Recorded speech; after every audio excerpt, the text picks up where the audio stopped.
Hello guys, આવી ગયા છે આપણે ફરી એક નવા વ્લોગની અંદર. સંજુ કુમાર વ્લોગ. અને સવારની અંદર અર્પિતા, હું, સચિન અને રોહન ચા પીવા બેઠા છીએ. તો સવારમાં અર્પિતાએ મસ્ત સ્માઇલ આપી દીધી છે. તો મિત્રો અહીંયા ચા અને બિસ્કિટ ખાવાનું ચાલુ છે અને રોહન ચારા પાડે અને સચિન કંઈક ડિસ્કો કરશે. તો ચા પીતા વિડીયો બનાવશે મિત્રો. અને ભેંસ દોવાની હતી તો અર્પિતા ભેંસ દોવા આવી છે અને હું પણ આવી ગયો છું જોડે અહીં આગળ.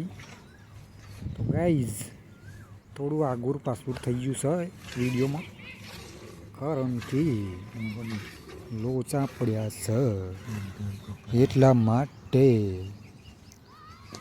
તો મિત્રો થોડોક વિડીયો આગો પાછો થઈ ગયો છે. અર્પિતા ડોબો છે અને શ્વાનના બોન ચોટા છે એના એટલે તકલીફ છે. જોકે વાંધો નહીં, પાછળ પણ બધી ભેંસો બાંધેલી છે અને વરસાદ ચડીને આવી રહી છે. હવે કોસલો ચડીને આવી રહી છે એટલે વરસાદ પડવાની શક્યતા છે. રોહનની સાયકલ કમ્પ્લીટ કરાવી દીધી છે અને આપણે જોઈ રહ્યા છે વાદળાના.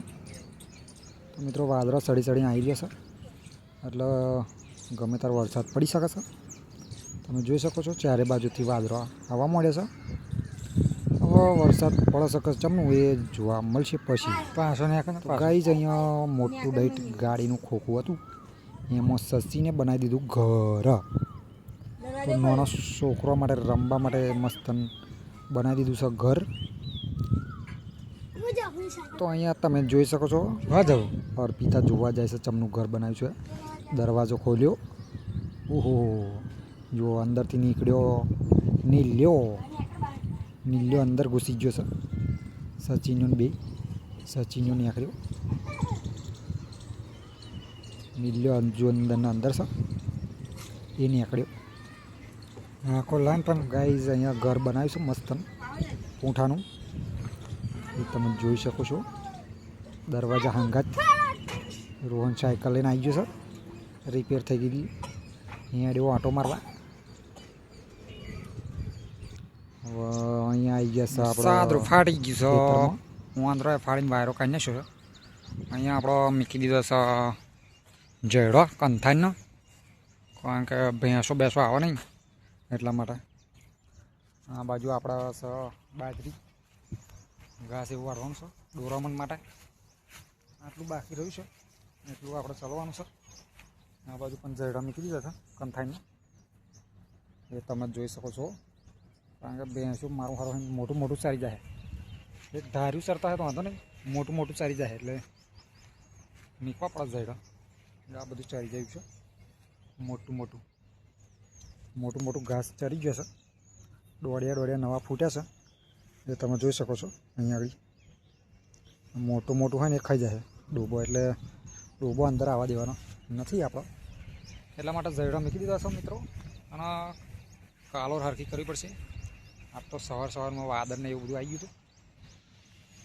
ચલો તો હું વાળું બાજરી સાર વાળી લઉં ડોરામન માટે, બરાબર છે. મળીએ થોડી વાર પછી.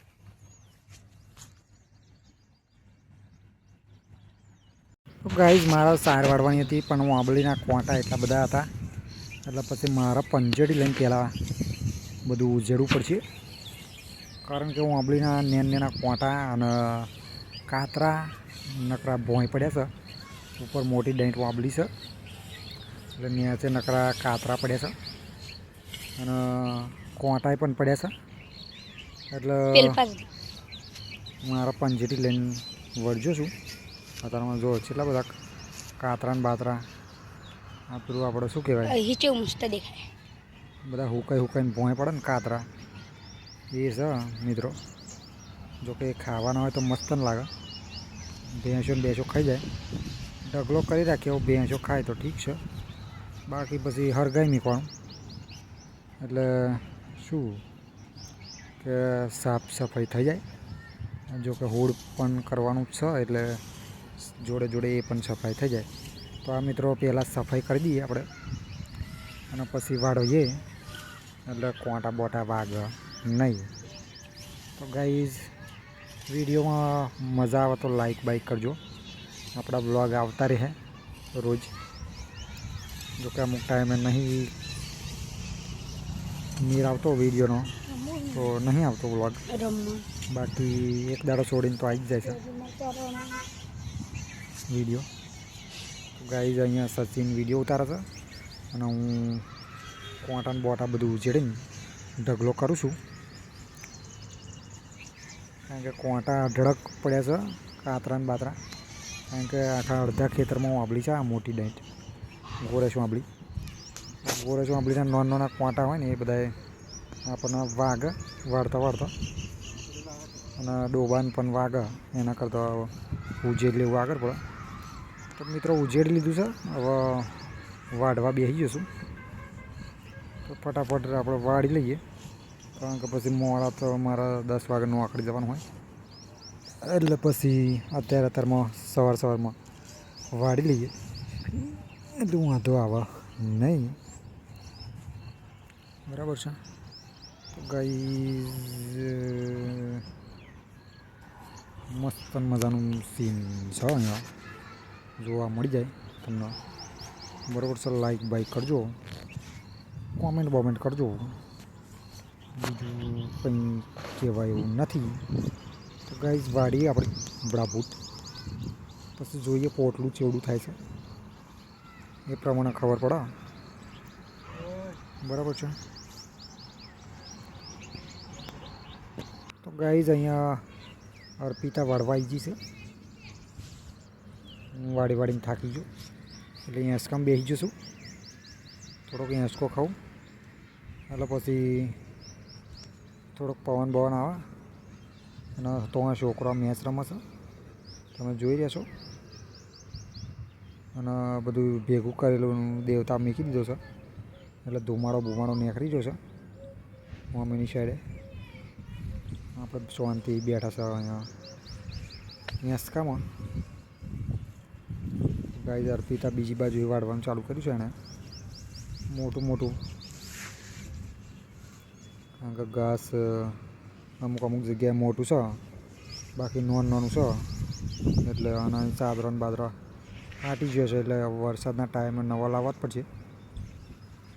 જોકે આજે કોસેલો ચડીને આવી હતી, એટલે હવે 1-2 દાડામાં પડશે, નવું ચાદરું લાવવું પડશે.